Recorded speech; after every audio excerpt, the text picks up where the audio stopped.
I'm pleased to be interviewing Safiya in Moscow. Russia is a country I've read about, seen in films, and read its literature, but never visited.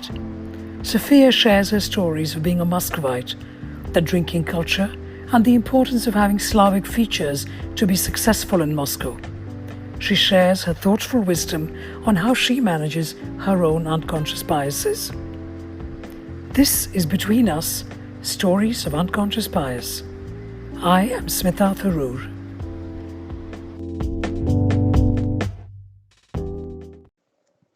I'd like to introduce Safiya Yasmin Badzhva. Safiya is a 22-year-old marketing student based in Moscow, in Russia. She was born and raised in Moscow to a Russian mother and a Pakistani father. She sees herself as 100% Muscovite, but her appearance doesn't fit into the stereotypical image of a local Russian. Safiya feels that Moscow is getting more diverse, so it is important to question the ideas of xenophobia and racism in modern Russian society. I'm looking forward to hearing Safiya's stories and how she shares her stories on unconscious bias. Thank you so much for joining me today. Thank you for having me, Smita. So, unconscious bias, Safiya, what do you understand by that? For me, unconscious bias is an image about the other deeply rooted in our mind. And other could be someone who is different from ourselves, whether it be looks, lifestyle, or beliefs. And I think unconscious bias is something that we don't really question. And I think actually unconscious bias can be both positive and negative. It doesn't always have to be a negative one. So it helps us to react fast to different situations and new people, so we could behave like we think appropriately. I'm so glad you mentioned the positive and negative, because so many people, when they think of the word bias or unconscious bias, they think that it's always negative. And of course not, it could be positive. And I also found it interesting that you talked about it could even be somebody's hair. And that looks different. And so you jump to a conclusion about something. So could you tell us a little bit more, Safiya? I mean, could you share your stories with us so we have an understanding of what you mean by that? I think obviously unconscious bias can manifest in a variety of situations in different ways. For example, there is a bias towards Russians that many foreigners think of Russians that, oh, like vodka, matryoshka, Dostoevsky, and so on. And of course, it is true to some extent, but certainly our identity is not defined by this short formula. Russia is a huge country in which many people live, many nations live, and each of which has its own language and a distinctive culture. I think Russians, they're the largest ethnic population, and I think it's about 80%. And but even in this huge group, it has its own subgroups that stand out, differing in the ethnical, cultural characteristics, and so on.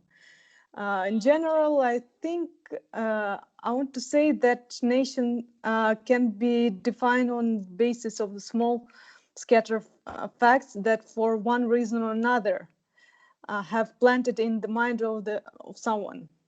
Well, I'm glad you said that, Safiya, because depending on where you're living, how the person will perceive Russia will be based on the country they're living in. And the reason why I'm saying that is as you know, I'm of Indian origin. I grew up born and brought up in India, and I now live in London.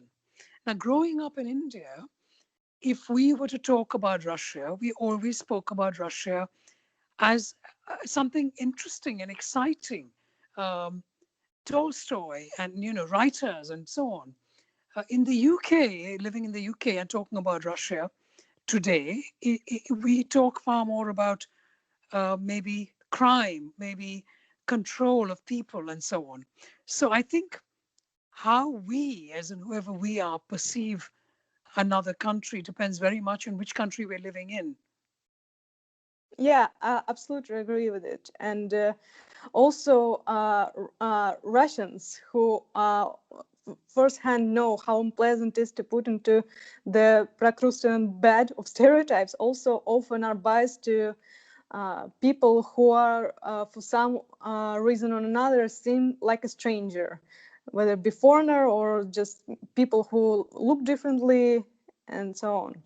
Could you expand on that? What that looks like? I'm just trying to understand what you're saying. Uh, for example, even Russians can be biased towards themselves. When, for example, there's a Russian that who doesn't practice maybe the same tradition, the same mainstream like religion, and so on, and he can be viewed as an outsider when he doesn't participate in such activities. Right. So I mean, can you give us a little bit more detail? Because many of us listeners would have never been to Russia. That includes me as well, by the way. And so I'm trying to understand. So when we're talking about the religion, we're talking about um, Russian Catholic, Christian. I mean, could you expand a little? And then what aspect of that is not practiced, is practiced? I would say that's Russian like mainstream religion. It is Orthodox Christian, Mhm.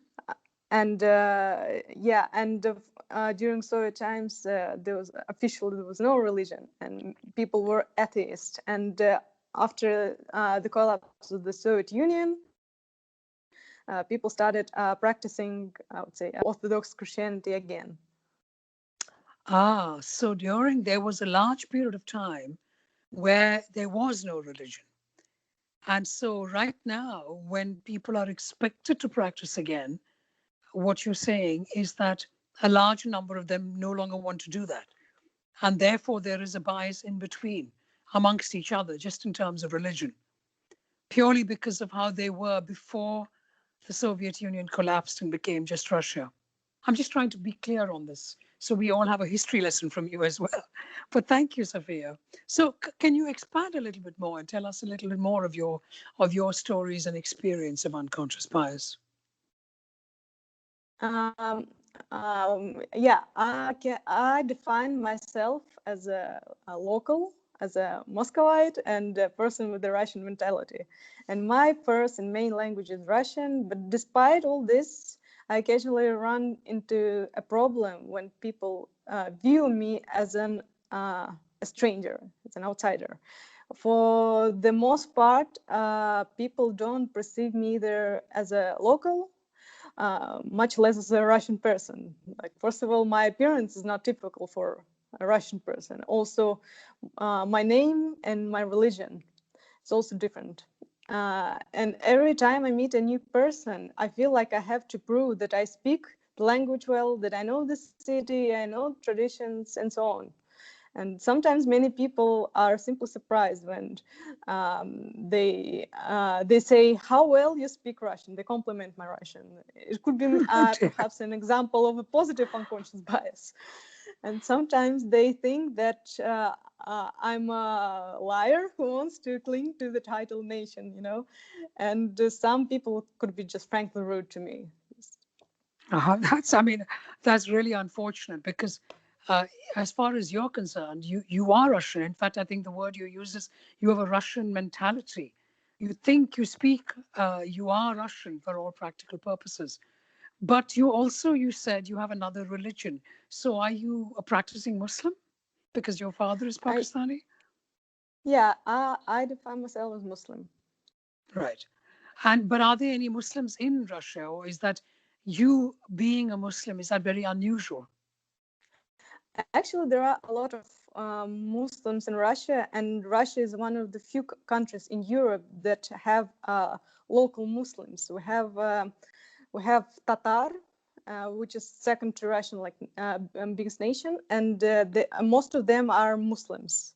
And we also have North Caucasus, which are mostly like is Muslim, and we also have a lot of immigrants from the former Soviet republics who are also Muslim. So it's not an unusual thing for Russia to be a Muslim, actually.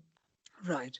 But equally, but despite that, you feel that there is some level of bias, either conscious or unconscious, when they meet you, when they realize that you are a local Russian, but your name, which then presents your religion, and of course the way you look, the color of your hair or the color of your skin, and so on, makes you different to the local Russian. Is that what you're saying? Yeah, exactly. Yeah, many people don't believe when they first see me that I understand traditions, I understand like Russian mentality, so to say. So, yeah. So, can you share another story with us, Sophia? Mm, yeah, maybe I could tell that, for example, it's about how people also perceive, like Russian people perceive outsiders. For example, many people, when they want to give their a flat on rent, they say that they only accept Slav-looking people. They don't want any other people that who don't look Slavic enough to rent their flat, and yeah, it's a huge problem, and I think that's really unfair.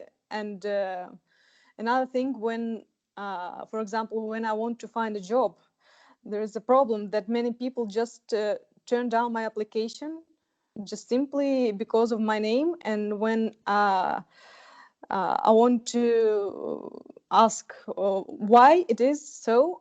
They say that we think that your diploma is fake because they believe that many people who are of uh, different origin, they could just simply buy diploma and not study, and that's why. And that, I mean, I'm not quite sure how to react to what you're saying, because I'm taken aback that even today, um, the first part of what you said, which is about renting apartments, and the fact that the landlords automatically openly state that if you are not looking Slavic, we will not allow you to rent a place. I mean, is that legal? Is that allowed? Actually, it is officially it's not allowed, but still people they just write, and many people they think it's a norm. They don't think that something wrong with it. That's tough. And of Yeah. course, the other thing about the name, because certainly the first part about renting and so on, that was prevalent here in the United Kingdom in the 50s, in the 1950s, which is now a very, very long time ago, 70 years ago.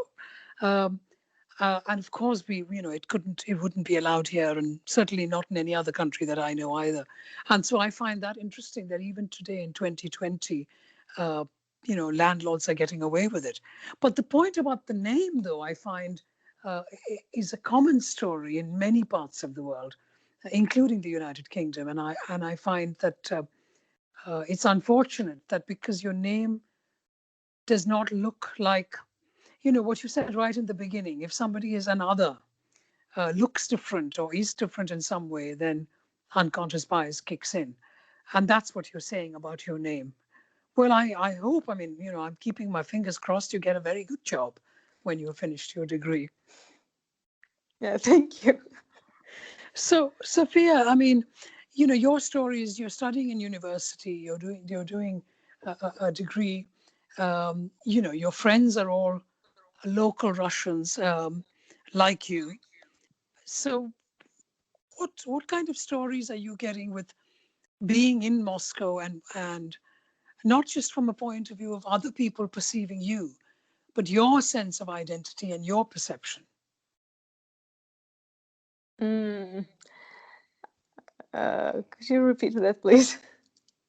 Well, see, you mentioned that you see yourself as a Russian. I think the word you use is I have a Russian mentality. I am Russian. It's my first language.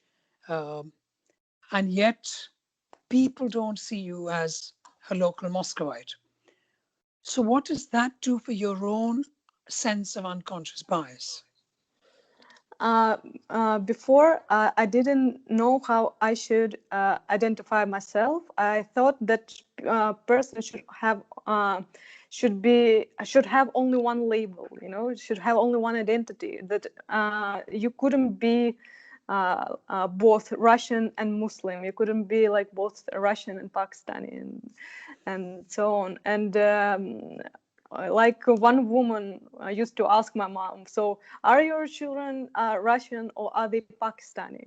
So you should, many people think that you should fit into one box. And I also thought of myself that I should hide that this part of my identity. I shouldn't say that I'm Pakistani. I should only say that I'm Russian.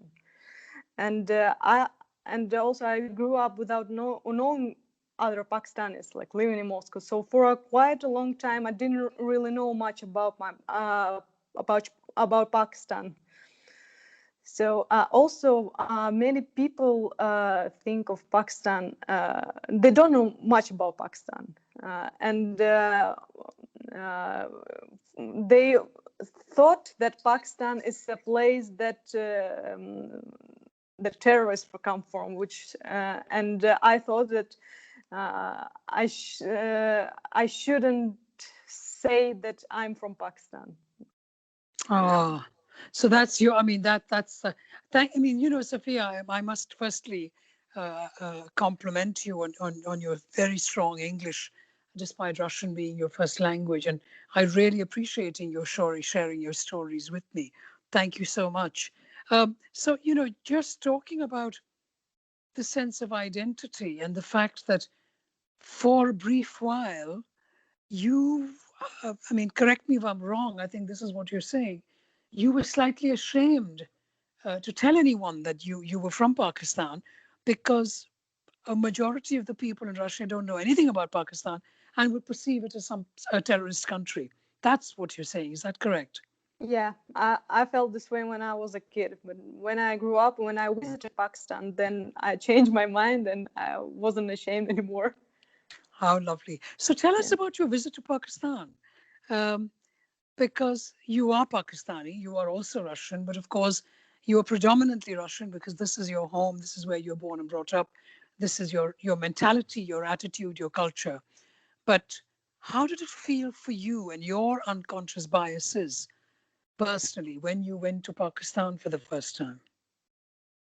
Um, I just I was very, like, I was a kid when I went there, but I came there with a quite open mind, but still I knew that it was not really a safe place, and so on. But when I met my family, when I met other people, I just felt immediately like I'm at home. And after that, it had a great impression on me. It was a big culture shock, but these visits to Pakistan, I was curious about it because I became very curious about it. I wanted to learn about this, about my origin. I wanted to engage more with it, and after that, I became really proud of where I'm from, actually. And do you speak Urdu? Do you speak another language other than Russian and English? Not really, actually. I just started to learn Punjabi so I could at least communicate with my grandma.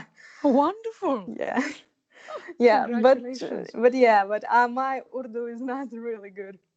But Punjabi, well, that's fine. Well, I wasn't sure which language your father spoke, whether it was Punjabi or Urdu. But yeah, um, but so tell us a little bit more about your stories and your understanding of unconscious bias, Sophia.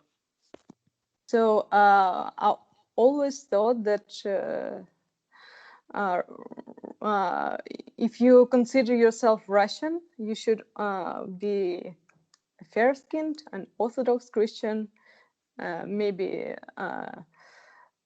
or at least atheist, and drinks, and maybe drink sometimes and other things.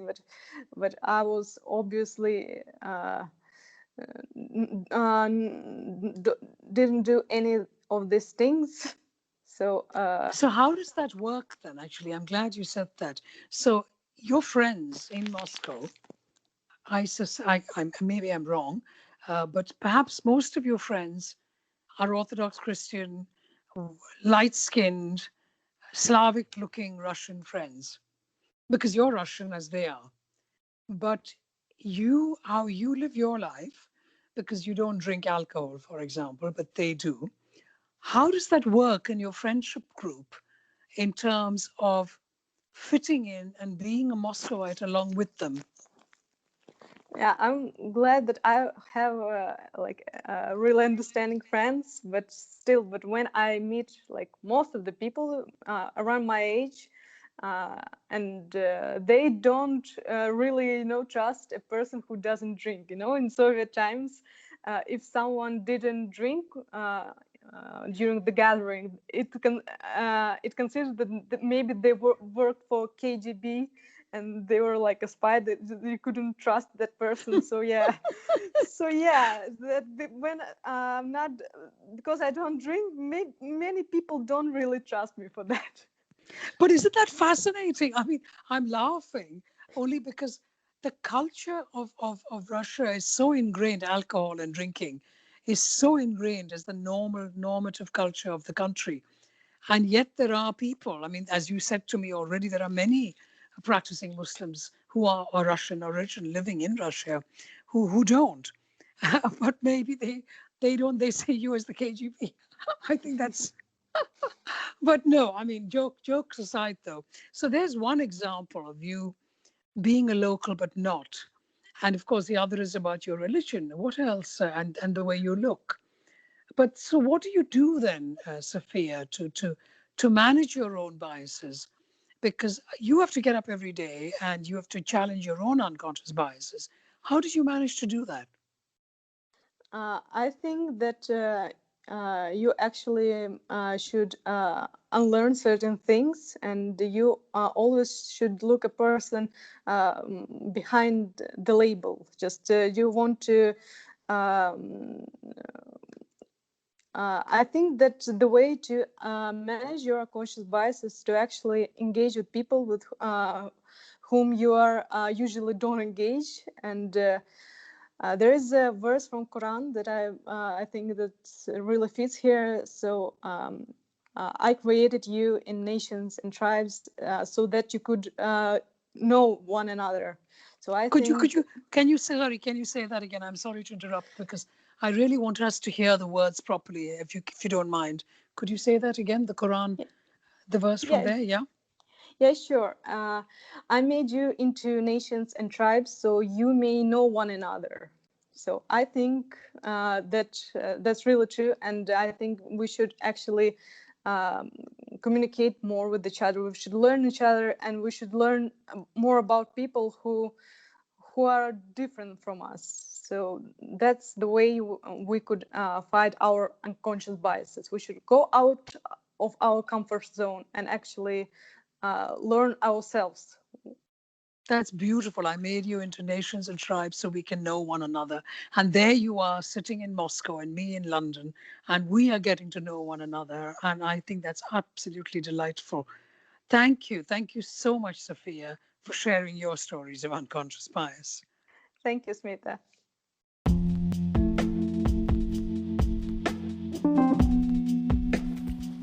Thank you for listening. If you like this podcast, please do share with someone. That's the best promotion the podcast can have.